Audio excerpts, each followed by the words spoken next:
So in part 1 and 2 of this series, we covered Joseph's coming of age in a poor but tight-knit farming family in upstate New York, as well as Joseph's unusual experiences that began at age 14. In history, claims to visions or miraculous experiences are not uncommon, but Joseph Smith's claims were not merely visionary. Joseph was told he was to bring forth something very real, a translation of an ancient record. And it was and is the coming forth of the Book of Mormon that has put Joseph into a different class entirely from so many others in history.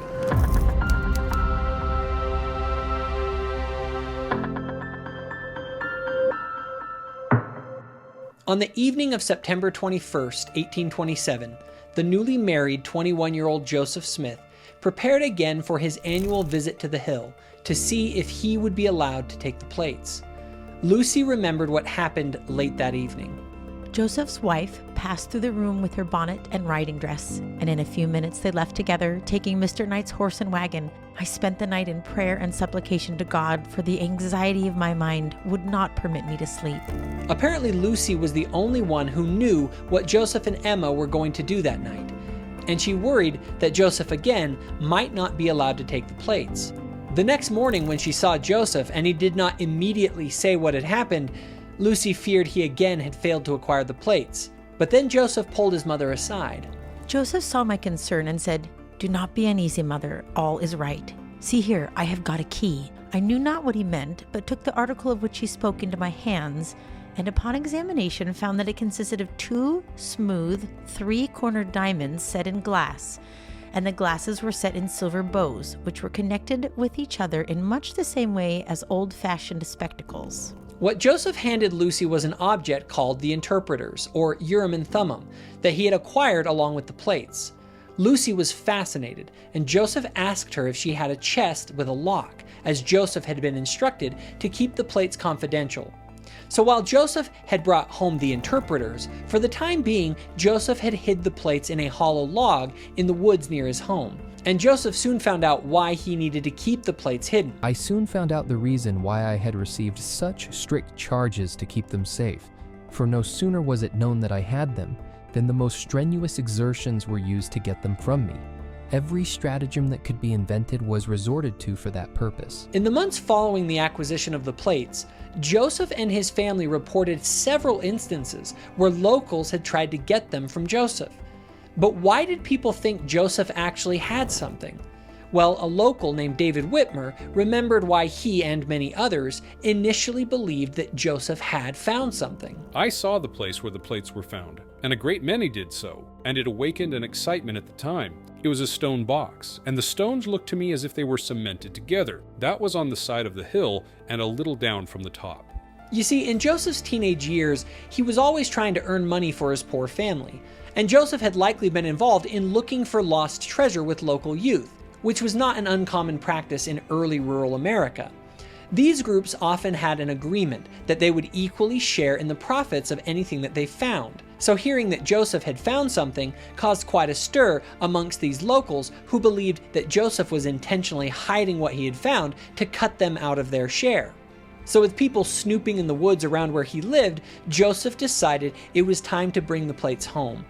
The story from Joseph's family is that on the evening when he tried to bring home the plates, he was discovered and had to fight off an attacker to escape from having someone take the plates from him. According to their reports, the exhausted Joseph barely made it home after lugging the 40-pound plates over a mile wrapped in a cloth. Joseph's old employer, Josiah Stoll, was in the house at the time and was handed the plates by Joseph through a window. But as Joseph did, the cloth over the plates slipped and revealed a corner of the plates, which Josiah later described as having a greenish hue. That evening, Josiah inadvertently became the first person other than Joseph to see the plates, and testified to as much in a court case a couple of years later. Regardless, the theme of the fall of 1827 was, as per family recollection, a stressful time where they worked together trying to keep the plates hidden by various means.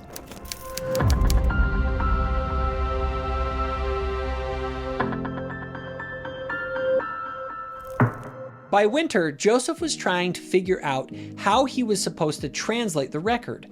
Lucy recalled Joseph's first idea was to copy the characters from the plates and then send them off to scholars for a translation. According to Joseph's 1832 history, it appears that Joseph's idea may have been to create a sort of Rosetta Stone that Joseph would use to render a conventional translation.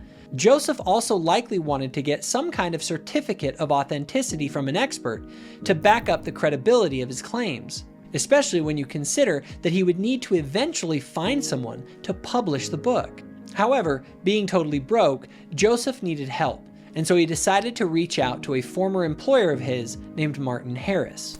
Martin's wife, who Lucy Smith described as a very particular woman, was initially very interested, but became annoyed when Joseph said he was instructed to keep the plates hidden. Martin himself was also skeptical. However, he knew Joseph and his family, and so he decided to interview each of them individually to see if their stories held up. And in the end, Martin, at the very least, seemed to believe that they were sincere and consistent in their story, so Martin agreed to help. As the year 1827 was coming to a close and winter was coming on, Joseph and Emma decided that they were going to move back to Harmony, Pennsylvania to live near Emma's family. Martin loaned Joseph the modern equivalent of $1,700 to help Joseph with the move. And so Joseph, with his now pregnant wife Emma, moved to live with her parents on their farm in Harmony, Pennsylvania. Upon arrival, Joseph copied some of the characters from the plates, and Martin eventually came to retrieve them on his way to New York to assist Joseph in getting them authenticated. After Martin spoke with different academics, Martin was eventually referred to Charles Anthon, a professor of classical studies at Columbia. Martin later recalled what happened. I went to the city of New York and presented the characters to Professor Charles Anthon. He gave me a certificate certifying to the people of Palmyra that they were true characters. I took the certificate and put it into my pocket and was just leaving the house when Mr. Anthon called me back and asked me how the young man found out that there were gold plates in the place where he found them. I answered that an angel of God had revealed it unto him. He then said to me, "Let me see that certificate." I accordingly took it out of my pocket and gave it to him, when he took it and tore it to pieces, saying there was no such thing now as ministering of angels, and that if I would bring the plates to him, he would translate them. Many years later, after Joseph Smith's story rose to national prominence, Dr. Anthon denied he certified the characters, though there are some discrepancies in those later accounts by Anthon. But one fact is certain.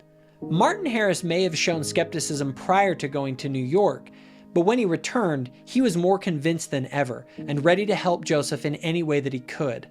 However, upon his return from New York, Martin's wife, who was still annoyed she was not allowed to see the plates, devised a scheme to try and blackmail Joseph into showing her the plates. It involved her daughter's boyfriend, whose name was Flanders Dyke, who Mrs. Harris did not like, but that she thought might be useful. Lucy described what happened. A scheme entered Mrs. Harris's brain, which materially changed her deportment to Mr. Dykes. She told him if he would manage to get the characters from Mr. Harris's possession and then bring her the transcript, that she would consent to his marriage with her daughter Lucy. To this, Mr. Dykes cheerfully consented, and suffice it to say, he succeeded. So with her own copy of the characters, she confronted her husband as he traveled south to Harmony to help Joseph begin the translation. She took out of her pocket an exact copy of the same characters and told those present that Joe Smith was not the only one who was in possession of this great curiosity, that she had the same characters, and they were quite as genuine as those shown by Mr. Harris. While not totally clear, it appears Mrs. Harris wanted to make it seem as though someone else had the plates and that Joseph was only pretending to have them. Her goal was to blackmail Joseph by putting him in a position where he would have to show the plates to prove her wrong. However, Joseph did not give in, and this only further enraged Mrs. Harris, who began telling everyone that Joseph was a fraud. Still, with Martin's help, during the spring of 1828, they were able to complete 116 pages of translation. But how did Joseph do this? Joseph said that his rendering of the Book of Mormon was given by what he called the gift and power of God. Joseph and those around him believed he had a gift from God that allowed him some sort of special communion with the divine, and Joseph fully understood that his rendering of the plates was ultimately the product of this gift of revelation. And much like how Joseph of Egypt in the Bible used the physical medium of a divining cup to interpret dreams, it seems that Joseph used the interpreters, or perhaps even his seer stone, as a means of accessing his gift of revelation. And while there is some debate over the exact means by which Joseph gave his rendering of the record, the bottom line is that Joseph and those around him understood it to be divinely inspired. Now, it should be noted that Martin Harris had a rough marriage with his wife long before all this was taking place, and Martin wanted to appease his wife that he was not being duped. So that summer in 1828, Martin asked Joseph to see if the Lord would allow him to take the translated pages to show his wife. And after being told no twice, Joseph eventually felt the Lord would allow it. So Martin went back north to New York with the pages to show his wife. Meanwhile, that summer, while Martin was away, Emma delivered her first child. But tragically, the baby did not survive long after birth, and Emma nearly died in the process as well. So you can only imagine how Joseph was already feeling with his bedridden wife when Joseph and Martin were reunited later that summer when Joseph went to visit his parents. Lucy recalled what happened when Martin came to see Joseph. On coming to the gate, Martin stopped instead of passing through and got upon the fence and sat there some time with his hat drawn over his eyes. At length he entered the house, soon after which we sat down to the table. He took up his knife and fork and, as if he were going to use them, but immediately dropped them. Hiram, observing this, said, "Martin, are you sick?" Upon which Mr. Harris pressed his hands upon his temples and cried out in a tone of deep anguish, "Oh, I have lost my soul! I have lost my soul!" Joseph, who had not expressed his fears till now, sprang from the table exclaiming, "Martin, have you lost that manuscript? Have you broken your oath?" "Yes, it is gone," replied Martin. "Oh, my God," said Joseph, clenching his hands. "All is lost. All is lost. What shall I do? I have sinned." He wept and groaned and walked the floor continually. At length Joseph said, "Then must I return to my wife with such a tale as this? I dare not do it, lest I should kill her at once. And how shall I appear before the Lord?" Joseph said in the coming months his ability to translate through the interpreters was lost, and Lucy recalled her son's state after losing his baby and the manuscript pages. These things, they troubled his spirit, and his soul was moved with fearful apprehensions. And although he was now nearly worn out, sleep fled from his eyes. Neither had he any desire for food, for he felt that he had done wrong, and how great his condemnation was, he did not know. The fall of 1828 was a dark period for Joseph Smith, as he felt he had offended God and was not sure what he needed to do next. Joseph did get back the interpreters in September of 1828 and may have attempted some translation work with Emma as a scribe, but during these months it seemed that Joseph was mainly concerned with his normal labors. It should also be noted that by 1828, Joseph's gift of receiving translation by revelation caused him to realize that he could receive revelation on other matters as well, and he began seeking guidance from God for himself and eventually for those around him. So in the spring of 1829, while Joseph was seeking the Lord's guidance on what to do next, Joseph received a revelation telling him to continue the work of translation again, but that he was not to translate the lost portion, as altered versions of the text could be used to try and discredit Joseph. And considering that Mrs. Harris had attempted essentially that exact thing by having Flanders Dyke steal and forge the character's document, this was not something that should be thought of as outside of the realm of possibility. However, it should be noted that Mrs. Harris vehemently denied any involvement in the loss of the pages multiple times, including on her deathbed, and the pages that were lost have not been found to this day.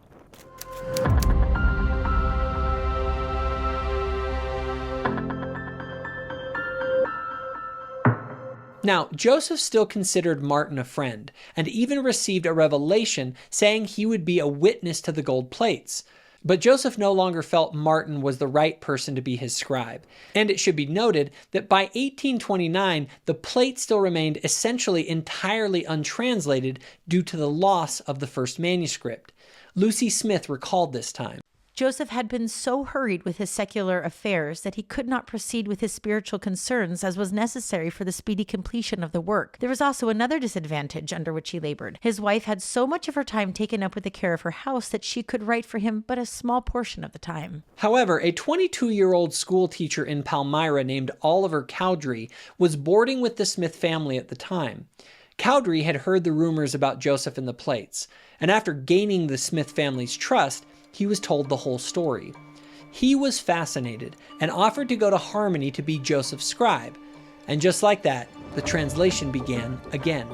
However, during this translation, Joseph and Oliver decided it was best to leave Harmony because there were rumors of people in the area planning to take action against Joseph, who, by this point, was seen as a potential troublemaker in the community. Oliver was friends with a family a few days north in Fayette, New York, called the Whitmer Family. Members of the Whitmer family had seen the stone box, and now with their friend Oliver's word, they were intrigued and told Oliver that he and Joseph could finish the translation on their farm. This period of time is one of the most remarkable in all of Joseph's story. Joseph was dictating over 4,000 words every day during a 2.5-month period. The manuscripts of this process exist to this day, and forensic evaluations of the manuscript show that during a 2.5-month period from April through June of 1829, Oliver copied down a single draft of an audible dictation of essentially the entirety of what we have today as the Book of Mormon.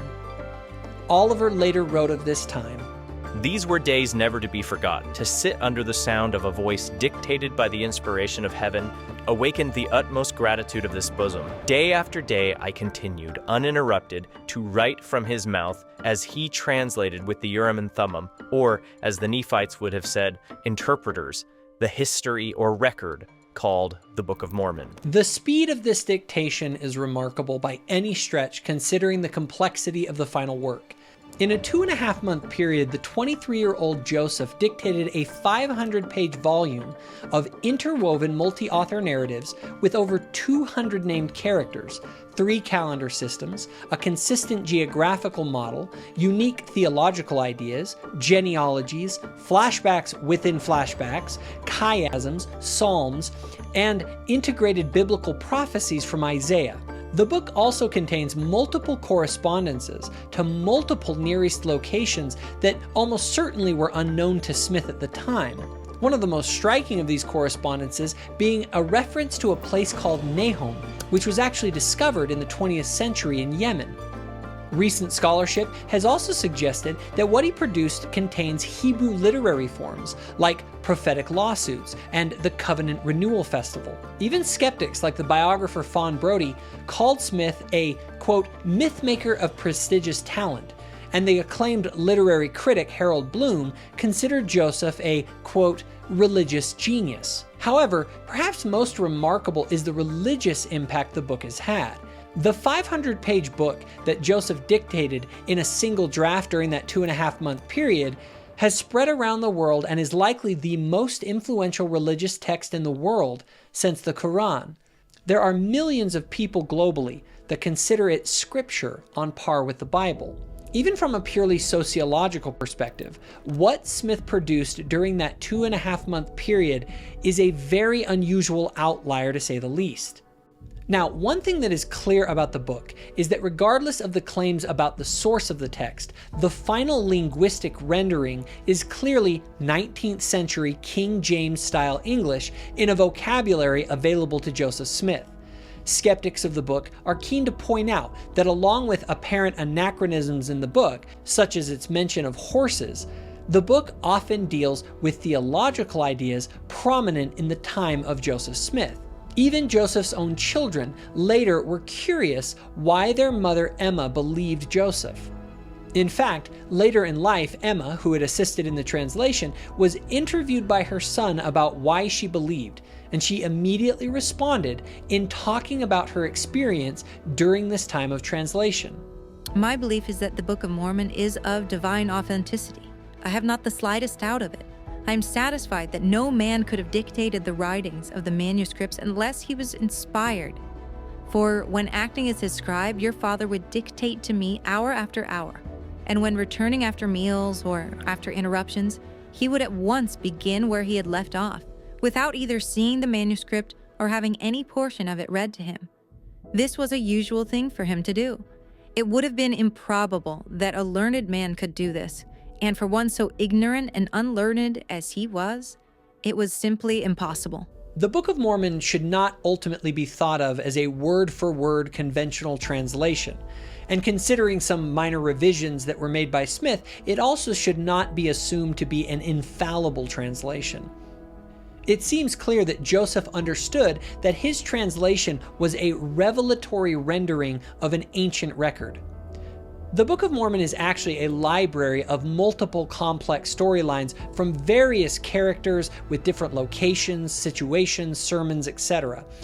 But its overall story is that of a group of First Temple Israelites from the tribe of Manasseh fleeing the coming destruction of Jerusalem by the Babylonians, and after a miraculous journey, ending up in a foreign land that we now know as the American continent. Over time, these refugees become an ethno-religious group that participate in the civilization of the ancient Americas. Calling themselves Nephites, they preserve a messianic tradition of their forefathers on metal plates. And just as Jews labeled everyone outside of their tradition Gentiles, the Nephites labeled everyone outside of their group Lamanites. The narratives in the Book of Mormon are largely based on the interactions between the Nephites and the Lamanites, and culminates in this messianic group's prophecies being fulfilled when the Messiah appears and ministers to them. However, the record ultimately ends with the downfall of the Nephite people and the records being buried. The claim of Joseph was that an angel had guided him to this record, and now, in June of 1829, these had been translated into a manuscript. However, as of this point, only Josiah Stowell, who had accidentally seen the plates, and Joseph had ever laid eyes on the actual physical plates.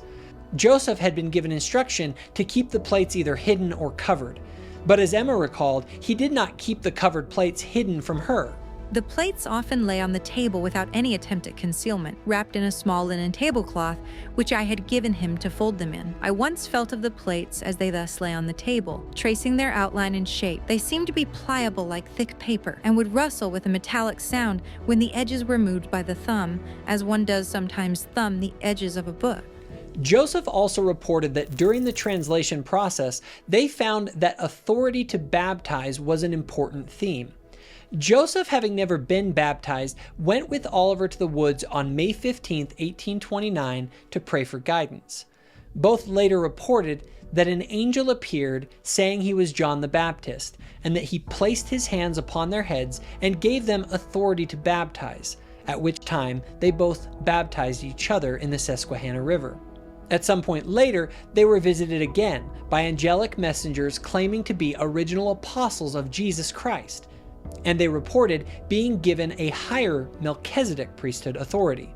It should be noted that Joseph did not record every visionary experience or visitation that he ever had, and it seems apparent that neither Joseph nor Oliver fully understood what this all meant at the time, as they did not mention this experience until later, when they came to realize its full import. In the 1829 mind of young Oliver and Joseph, all they knew for sure was that angels were again ministering to men and preparing them for what Joseph was calling a marvelous work and a wonder.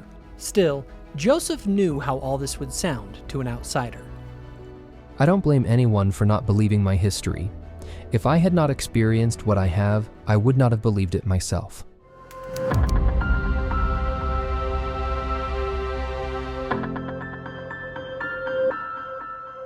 But Joseph and Oliver were not the only people to report miraculous experiences during this time.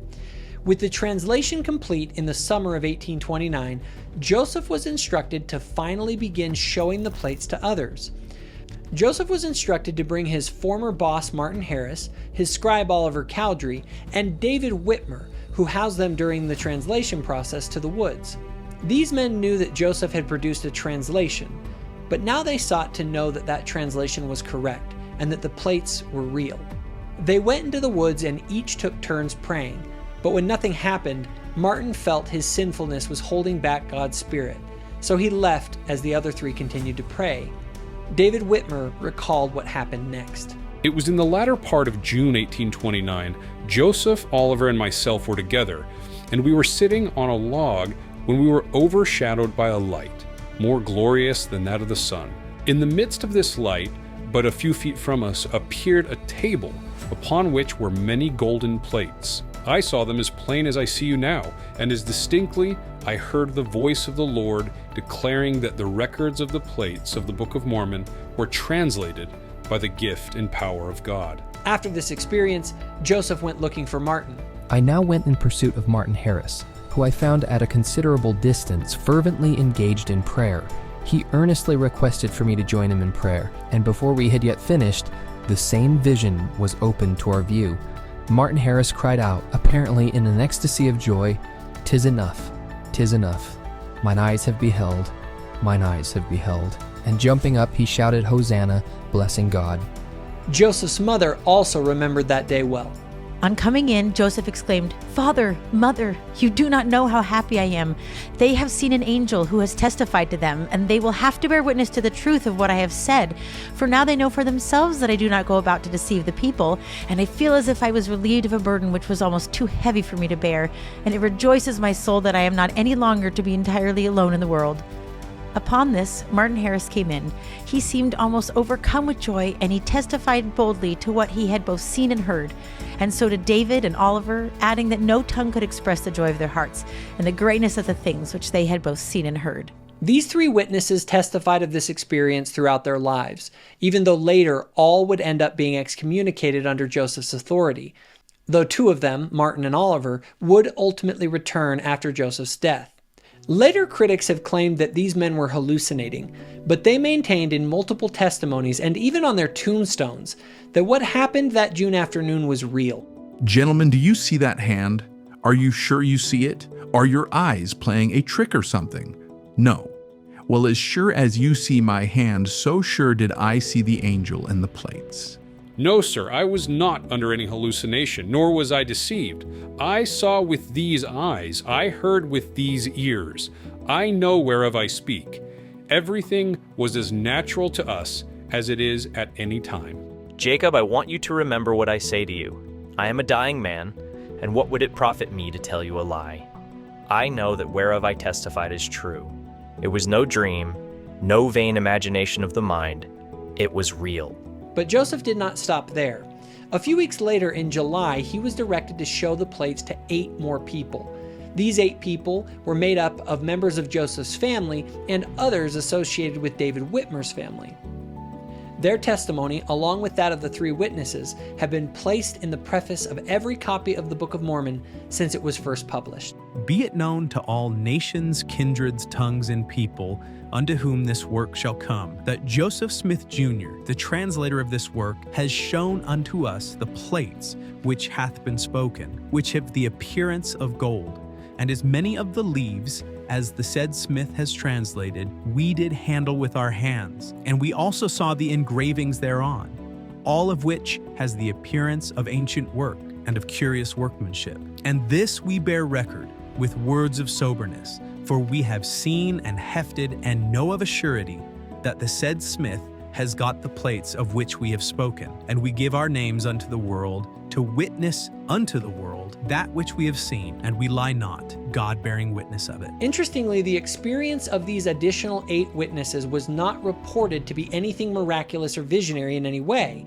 John Whitmer was interviewed by a newspaper reporter about the experience after some had claimed that he had only seen the plates covered in a cloth. Did you see them covered with a cloth? No, he handed them uncovered into our hands, and we turned the leaves sufficient to satisfy us. They were a material substance? Yes, as material as anything can be. How big were the leaves? So far as I recollect, 8 by 6 or 7 inches.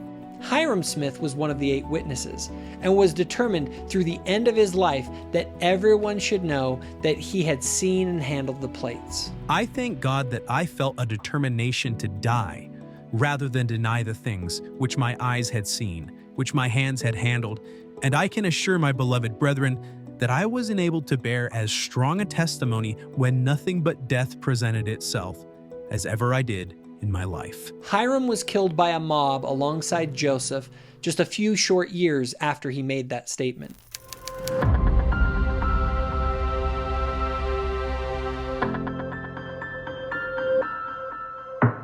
Now, with the translation complete and witnesses standing by his side, Joseph says that summer the angel took back the plates, and now it was time to publish the book. So Oliver prepared a new manuscript for the printer, and after having some trouble in finding a publisher, eventually E.B. Grandin in Palmyra agreed to do the publishing on the condition that Martin Harris mortgage his farm for $3,000. That's $110,000 in today's money. And he was to do this as security to the publisher if the books did not sell. So Martin took all the risk upon himself and signed the deal. As printing of the Book of Mormon was getting underway, a local writer named Abner Cole found out about it and was able to pirate and publish excerpts. His writing jeered at the absurd new Golden Bible that was shortly to be released. Joseph's brother Hiram first approached Cole and told him to stop as the book had a copyright. Cole reportedly said, "That damned gold Bible is going into my paper in spite of all you can do." Lucy reports what happened after that. Joseph went to the printing office where he found Cole. "How do you do, Mr. Cole?" said Joseph. "You seem hard at work." "How do you do, Mr. Smith?" answered Cole dryly. Joseph then said firmly, "Mr. Cole, the Book of Mormon and the right of publishing it belongs to me, and I forbid you meddling with it any further." At this, Mr. Cole threw off his coat, rolled up his sleeves, and came towards Joseph, smacking his fists together. "Do you want to fight, sir? Do you want to fight? I will publish just what I please." According to reports, Joseph was a large, strong man who was known as a good wrestler, so apparently Cole's threats did not scare him. Joseph could not help smiling at his grotesque appearance, for his behavior was too ridiculous to excite indignation. "Now, Mr. Cole," said he, "you had better keep your coat on. It is cold and I am not going to fight you. Nevertheless, I assure you, sir, that you have got to stop printing my book, for I know my rights and shall maintain them." Apparently, Mr. Cole could see Joseph was going to call his bluff and eventually agreed to stop. So that winter, printing of the Book of Mormon proceeded apace, and by March, the skeptical Palmyra printer was unknowingly about to release a book that would impact the lives of millions of people around the world for centuries to come.